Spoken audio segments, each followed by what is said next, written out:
కొంచెం ఆశ్చర్యంగా ఉంది. అంటే మీ దగ్గర ఉండే ప్రయోజనం ఏంటంటున్నారు? మీరు అంటారు మీరు దాని చాలా కాదు. ఇన్ఫర్మేషన్ దాచుకొని ఏం చేసుకుంటారు? గూట్లో పెట్టుకోవడానికి కాదు కదా ఇన్ఫర్మేషన్ ప్రజలకు ఉపయోగపడడానికి కదా. అంటే మెయిన్ మీరు కలెక్టర్ గారికి ఒకటి చెప్తాను, ప్లీజ్ బీసీ రోసే గారు చూడండి, అసలు ఏంటో చూడండి.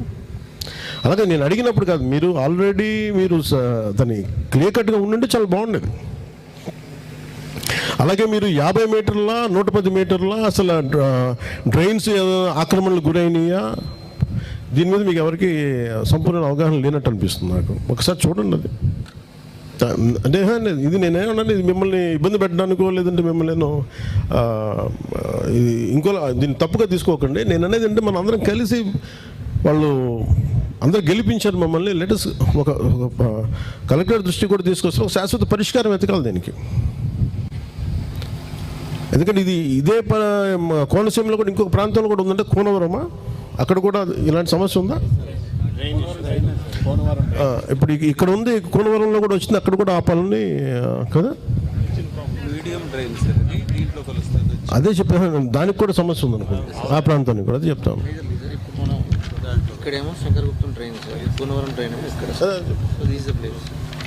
అంటే ఇది ఇప్పుడు ఇలాంటి సమస్య ఈ స్థాయిలో ఉందా కోనవరంలో కూడా? ఇంతే స్థాయిలో మేజర్. ఎందుకంటే నేను చెప్పేది ఎక్కడ పడిపోతున్నాయి అని అంటానికి అసలు ఎందుకు సిల్ట్ తీయలేదు దీని మీద. అంటే నాకు ఒకటి అడ్మినిస్ట్రేటివ్ పరంగా కలెక్టర్ గారి దృష్టి కూడా చెప్తా ఉన్నాను. ఇది ఎన్ని సంవత్సరాల నుంచి ఈ సమస్య ఉత్పన్నమైంది నాకు రిపోర్ట్ కావాలి. నాకు పేషి అధికారులు కూడా నేను రిక్వెస్ట్ చేస్తా ఉన్నా, ఇది ఎన్ని సంవత్సరాల నుంచి రిపోర్టు ఈ సమస్య ఉత్పన్నమైంది. ఇది అలా కాదండి రిపోర్ట్. ఇది చెప్పాను కదా, ఇది ఒకసారితో అవుతుంది, మనం కూర్చోబెట్టి మాట్లాడుకుందాం. మీరు ఒకటే గుర్తుపెట్టుకోండి, మీ శ్రేయస్సు కోరుకునే ఒక వ్యక్తి ఇక్కడ ఉప ముఖ్యమంత్రి స్థానంలో ఉన్నాడు, అతను మీకోసం నిలబడతాడు. ఇది నమ్మండి అందరూ.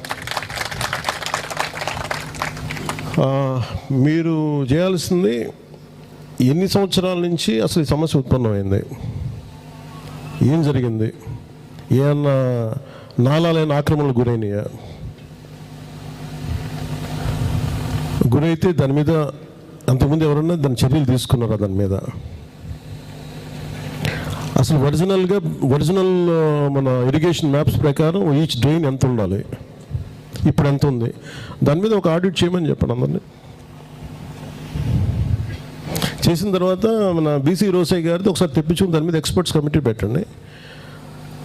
మీరు కలెక్టర్ గారు, నేను హరీష్ కుమార్ గారిని ఇద్దరు మీరు అడుగుతున్నారు, can you form a committee with ruling NDA coalition leaders తోటి, can you form a committee? అది ఎవరి ఆధ్వర్యంలో ఉంటుంది?